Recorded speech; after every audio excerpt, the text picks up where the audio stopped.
میدونم به خاطر این روی این ویدیو کلیک کردی که تو هم با یادگیری لغات زبان انگلیسی مشکل داری. 100% مشکل ترین بخش یادگیری زبان انگلیسی به خاطر سپردن کلماتش. همونطور که کلمات ما ممکنه به صورت روزانه توی ویدیوها یا توی فیلمی که میبینیم بشنویم، ازش شاید یه بارم استفاده بکنیم، ولی بعدن که دوباره یه جای دیگه میشنویمش یادمون نیاد که معنیش چی بوده. این مشکلی که برای همه وجود داره. پس اگر شما هم کلمات زبان انگلیسی از خاطرتون میره، اصلا خودتون رو سرزنش نکنید، چون هر کسی با این مشکل مواجه میشه. حالا ما اینجاییم تا یه سری راه و روش بهتون یاد بدیم که این مسیر براتون هموارتر بشه. مطمئناً شما هم دوست دارید که کلمات زبان انگلیسی رو خیلی سریعتر و راحتتر به خاطر بسپارید و مطمئناً میدونید که با یاد گرفتن و به خاطر سپردن کلمات زبان انگلیسی تقریبا 90% راهو رفتید. من خودم زمانی که داشتم زبان انگلیسی رو یاد میگرفتم این مشکل رو خیلی داشتم. ما اینجا تو این کانال تلاش میکنیم مشکلایی که خیلی رایجه بین بچه‌هایی که دوستان زبان انگلیسی رو یاد بگیرن رو بررسی کنیم و اونها رو حل بکنیم. به همین خاطر یه سری روش‌ها رو به طبق تجربه خودمون و به طبق تحقیقاتی که انجام دادیم میخوایم توی این ویدیو بررسی بکنیم. با این چند تا روشی که بهتون میگم میتونید توی روز 1000 تا کلمه زبان انگلیسی رو یاد بگیرید.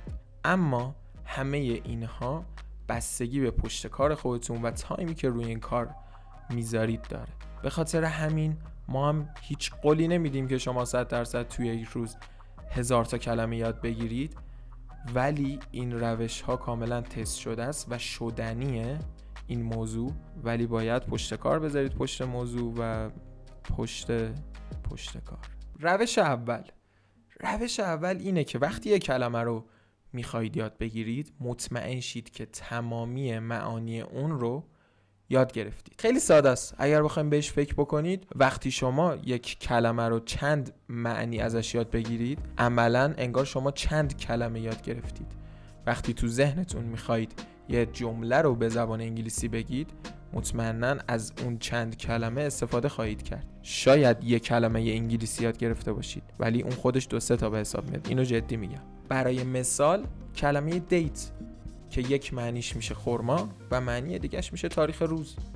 همین الان شما 2 تا کلمه یاد گرفتید. یا یه مثال دیگه برات بگم، نات یه معنیش میشه آجیل و معنی دیگهش میشه دیوونه.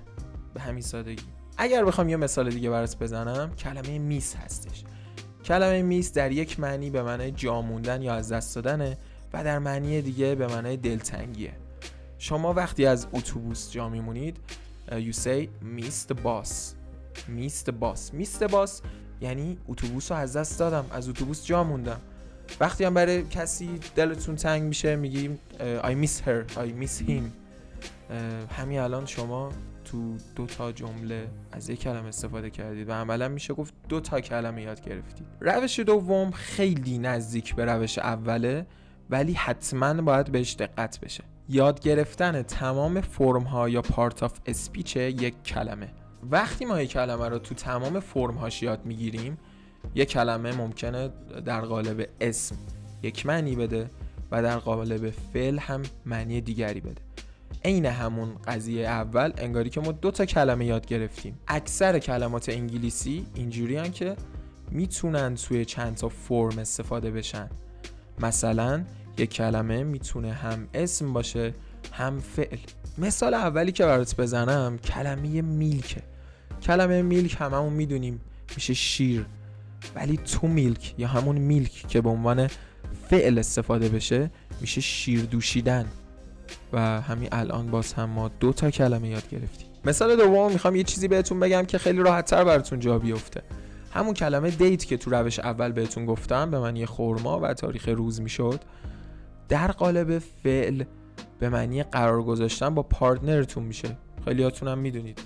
پس همون دیت به ما 3 تا کلمه داد. روش سوم که خیلی روش فوق‌العاده‌ایه، گوگل کردن کلمه‌ایه که میخوایم یادش بگیریم، ولی نه برای اینکه بریم داخل دیکشنری و معنی اون کلمه رو ببینیم، برای اینکه بریم تو قسمت ایمیج و عکس مرتبط باهاش رو ببینیم. برای این بهتون گفتم این روش فوق‌العاده است، برای اینکه ما کلمه‌ای که شاید با خوندنش یه زمان چند ثانیه‌ای یا چند دقیقه‌ای از اون بگیره که حفظش بکنیم، با دیدنش هم سریع معنیشو متوجه میشیم، هم خیلی راحت تر یادمون میمونه. اصلا بعضی از کلمه ها یاد گرفتنشون با دیدن و به صورت بصری خیلی راحت تره.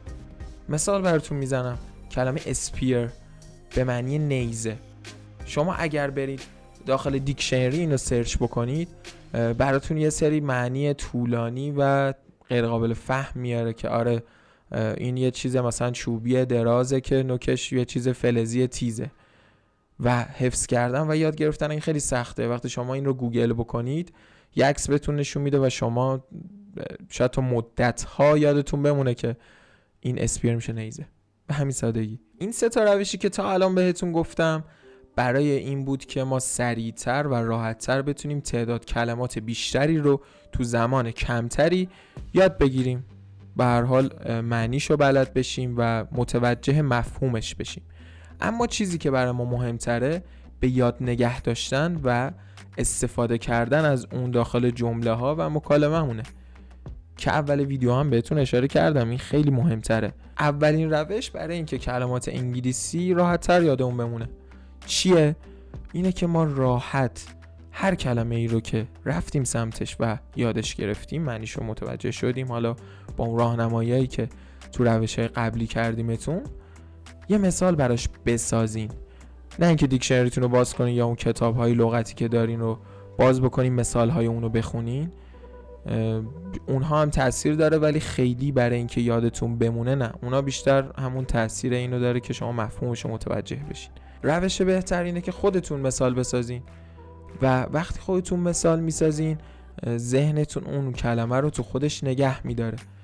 یعنی یه تلاشی براش کرده که یه جا استفادهش کنه، پس قاعدتاً یه تایم زیادی اون رو تو خودش نگه میداره. حالا هر چقدر این مثال ها رو بیشتر به زندگی روزمرتون وصلش بکنید و بتونید یه مثالی بسازید که به یه داستانی مربوط باشه، یه داستانی که تو اون روز براتون اتفاق افتاده، 100% قابل استفاده است. شما هر کلمه‌ای رو بگید یه کاری میشه کرد که ربط داشته باشه به اون روزتون و راحت‌تر خیلی تو ضمیر ناخودآگاهتون میمونه و هر چقدر بیشتر بتونید مثال بزنید با یه کلمه خیلی سریع بتونید از این مثال ها استفاده بکنید و حتی یه حالت مولتی تاسک انجام بدید.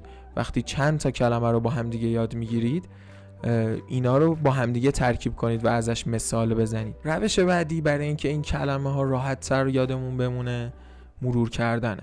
مرور کردن خیلی چیز پیچیده ای نیست ولی توی زبان انگلیسی، توی یاد گرفتن کلمات زبان انگلیسی باید همون کلمه‌ای که دیروز مثلا یاد گرفتیم و امروز مرورش بکنیم ولی با مثال‌های جدید. همون قضیه‌ای که بهتون گفتم مثال بسازید، ربطش بدید به زندگی روزمره‌تون، سعی کنید از کلمات استفاده کنید تو هم با هم دیگه با اون مثال قبلی که تو ذهنتون بود یا مثلا نوشتیدش مرورش نکنید. بیاید یه سری مثال جدید بسازید. وقتی مثال جدید میسازید دوباره ذهنتون کار میکنه و اون دوباره میره تو ضمیر ناخودآگاهتون. بعد این مدت میبینید که آره من واقعا دارم هر روز از این کلمه ها استفاده میکنم و هر روز هم ربط داره به زندگیم و به اتفاقاتی که توی زندگیم dاره میفته و این باعث میشه که شما عملا غیر ممکن بشه فراموش کردن اون کلمه براتون.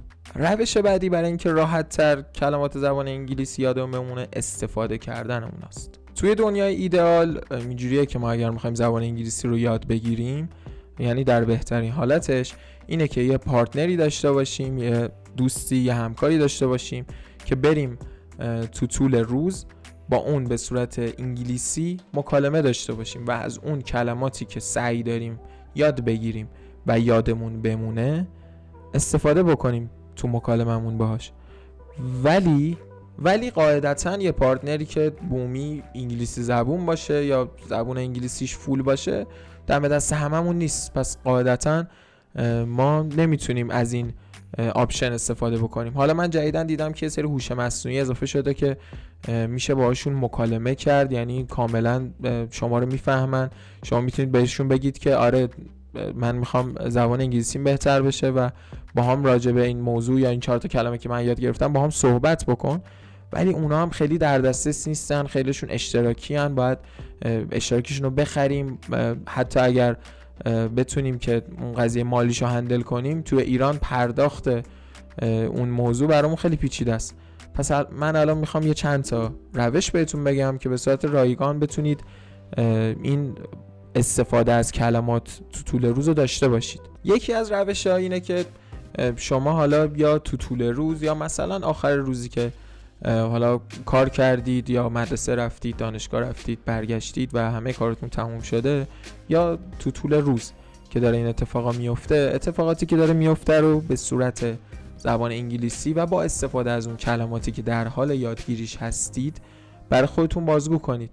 یعنی حالا صرفا نیازی نیست با کسی صحبت بکنید، ولی یه سری جمله بسازید که توصیف کننده اون روزتونه یا اون کاریه که دارید انجام میدید و خیلی بهتره که اینو به صورت بلند بگید، حالا چون تو دلتون یا تو ذهنتون نباشه، چون این خیلی تاثیر خوبی نداره. وقتی اینو بلند یه جوری که انگاری دارید با یک کسی مکالمه میکنید، اگر اینو بگید خیلی بهتون کمک میکنه. روش بعدی اینه که شما برای خودتون یه حالت پادکست درست بکنید. یعنی اگر نشستید دارید کلمات زبان انگلیسی رو یاد میگیرید، همون کاری که بهتون گفتم مثال میزنید، این بر اون بر این کارا رو انجام میدید، این رو ضبطش بکنید و بعداً در تایم خالیتون تو طول روزهای بعدی یا همون روز گوشش بکنید و هم این باعث میشه که یه مروری بشه، هم باعث میشه که اشکالاتش رو متوجه بشین و همین که اون کلمه ها از یادتون نره، چون تو گوشتون بجن که حالا همش موزیک باشه یا حالا پادکست های دیگه باشه، پادکست خودتون رو گوش بدید. این بود از ویدیو امروز، امیدوارم که لذت برده باشید. اینها تماما تجربه شخصی ما و البته تحقیق زیادی که توی این موضوع کردیم بودش. خب 100% همش بستگی به پشتکار و تلاش و اون تعهدی که نسبت به یادگیری کلمات زبان انگلیسی دارید برمیگرده و نمیشه گفت که آره مثلا حتما همه میتونن که این تعداد کلمه رو توی روز یاد بگیرن. همش بستگی به خودتون داره. امیدوارم اینو ببینید، استفاده کنید، بفرستید برای دوستاتون که دارن کلمات رو یاد میگیرن. همونطور که خودتون بهتر میدونید واقعا یاد گرفتن کلمات بهترین مسیر واسه یادگیری کامل زبان انگلیسی. در نهایت امیدوارم این ویدیو بیشترین کمک رو بهتون بکنه و همچنان اینجا گویش آکادمیه و همچنان دوستتون داریم. امیدوارم که با لایک و سابسکرایب و زنگوله و فلان این داستانا خیلی با ما انرژی بدیم که ویدیوهای با کیفیت تری بسازیم براتون و امیدوارم موفق باشید. خدا نگهدار.